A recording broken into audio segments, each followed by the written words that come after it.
Did you know that a single glass of water can carry enough bacteria to kill an entire family? Across the world, millions still drink from contaminated rivers, wells, and taps.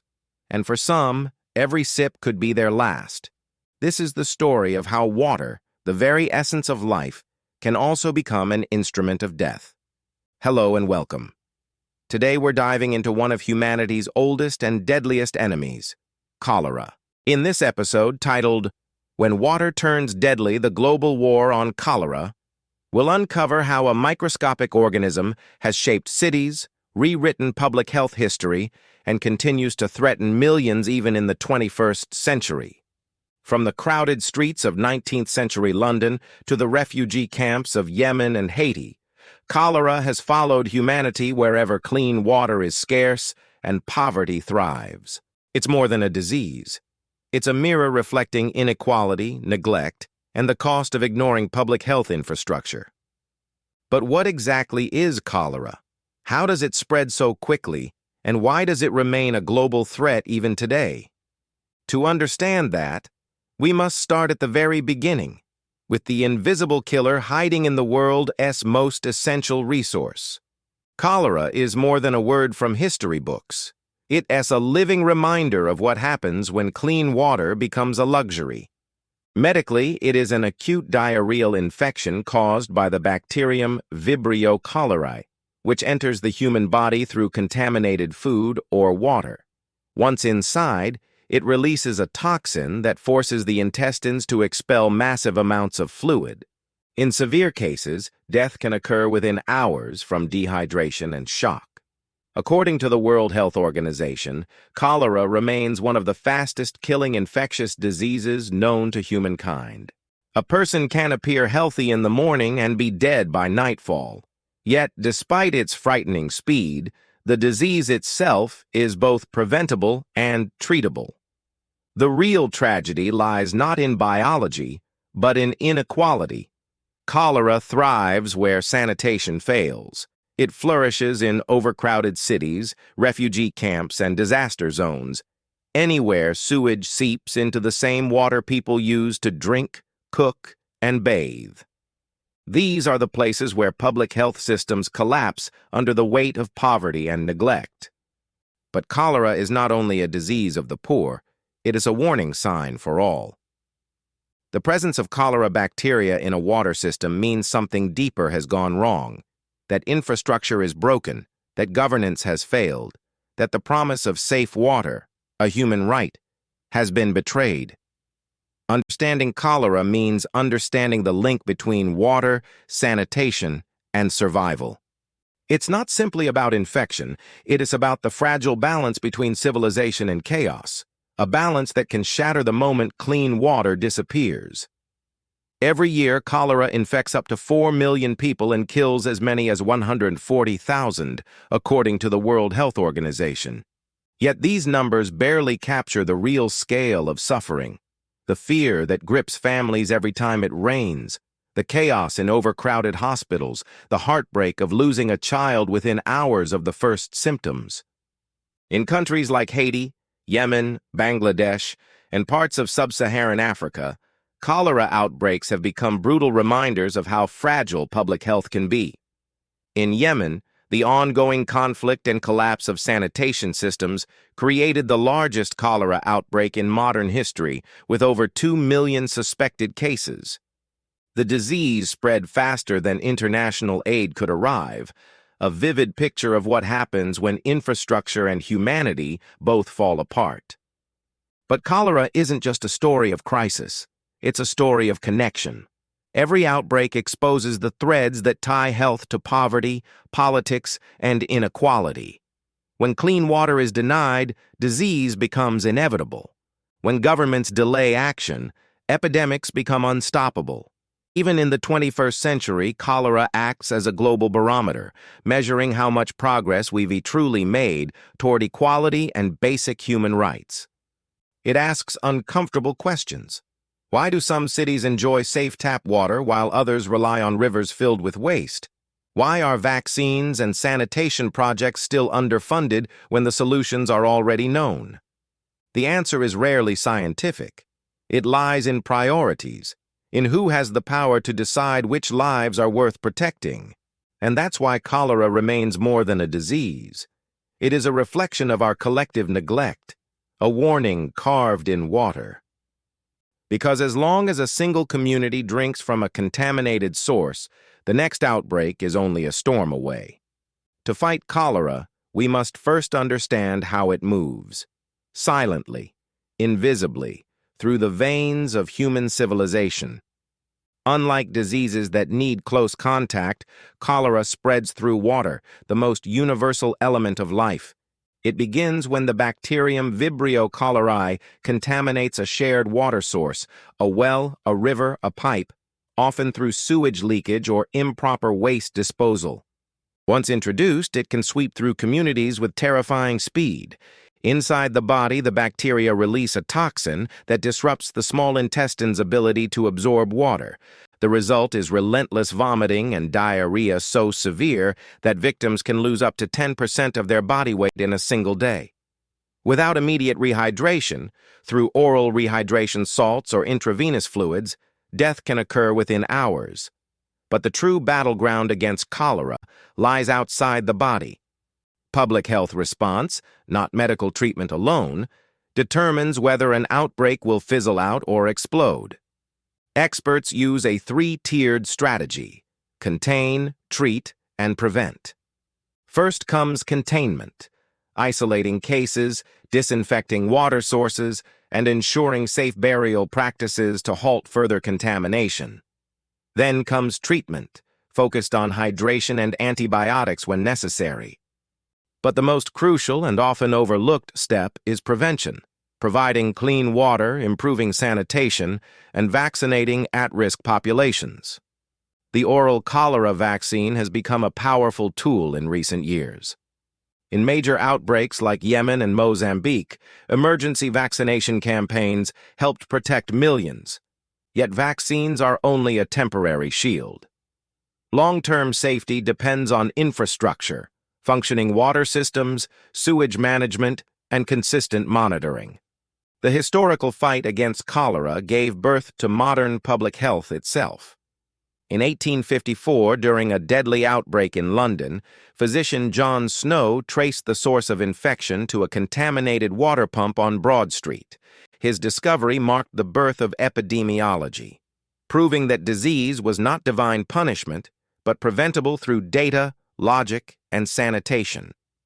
More than a century later, the lesson remains the same. Cholera doesn't need new science. It needs political will.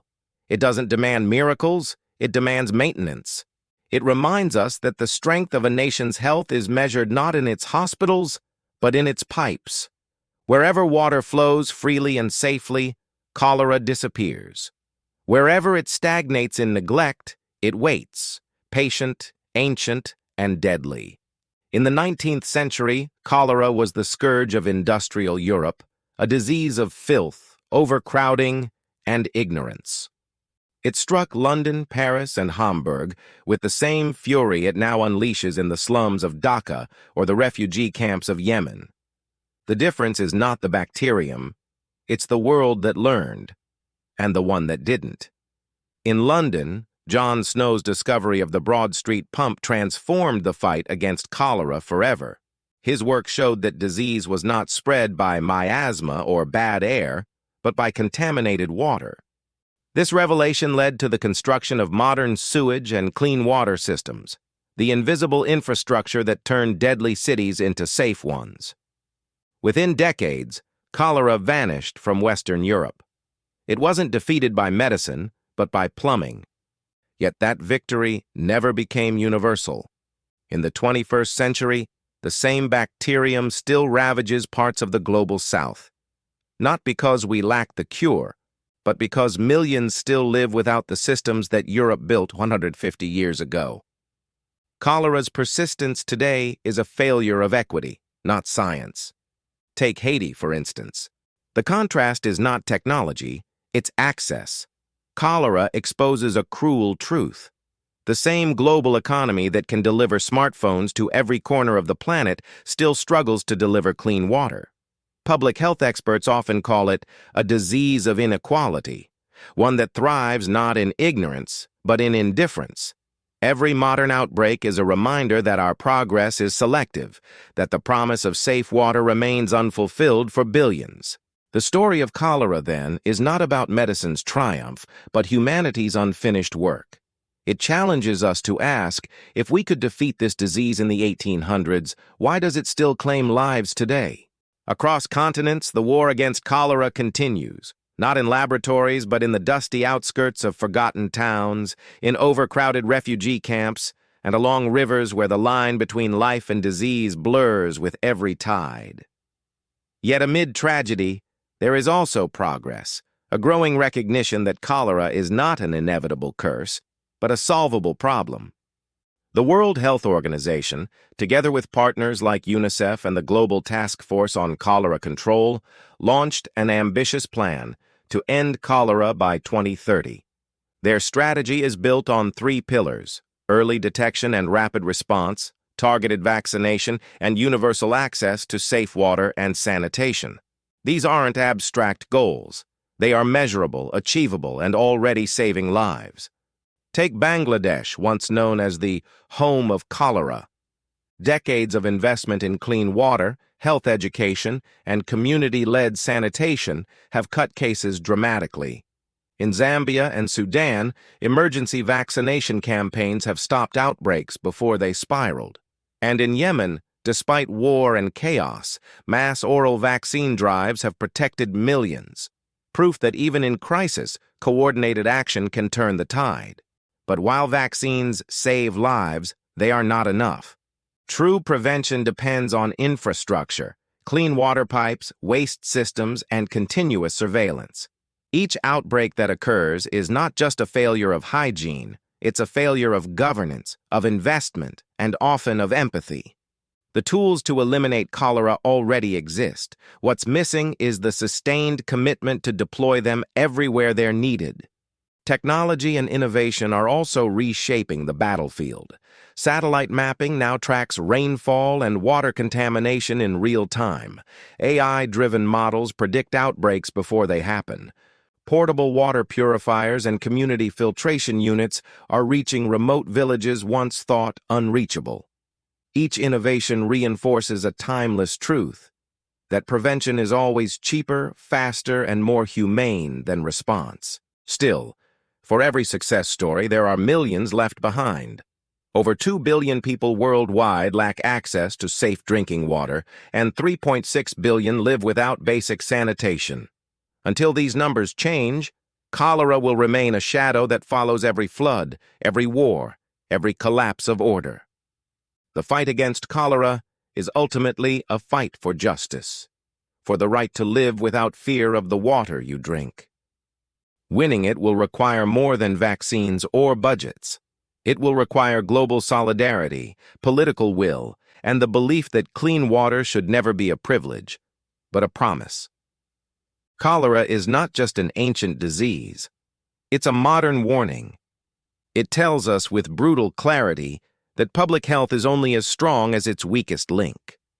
For centuries, humanity has known exactly how to defeat this illness. Clean water, proper sanitation, and education are its undoing.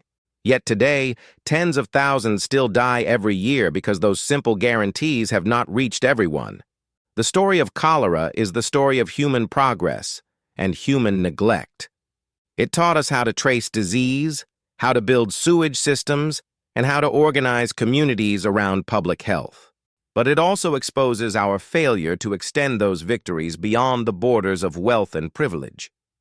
Each outbreak, whether in Haiti or Yemen, is not just a medical emergency. It is evidence that the world's promises of equity and justice remain unfinished. 3 lessons stand out. First, disease does not respect geography. As long as cholera exists anywhere, it threatens us everywhere.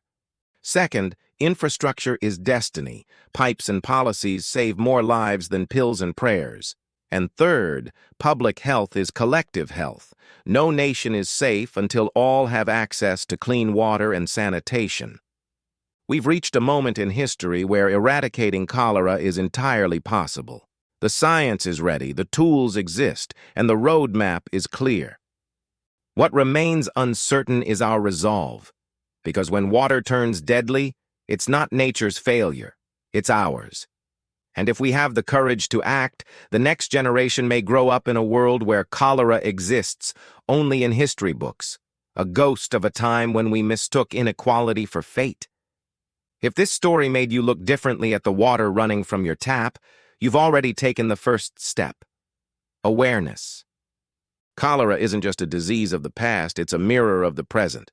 It shows us how fragile our systems are, how deeply our health depends on decisions made far beyond the doctor's office.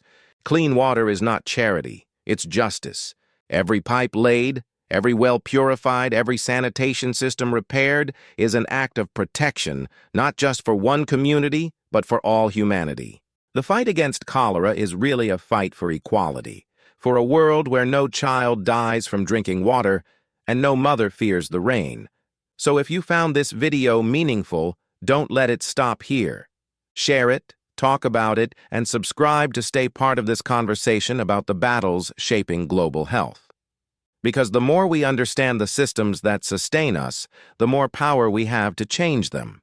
In our next episode, we'll turn to another invisible threat, the air we breathe, and explore how pollution has become the world's deadliest environmental killer.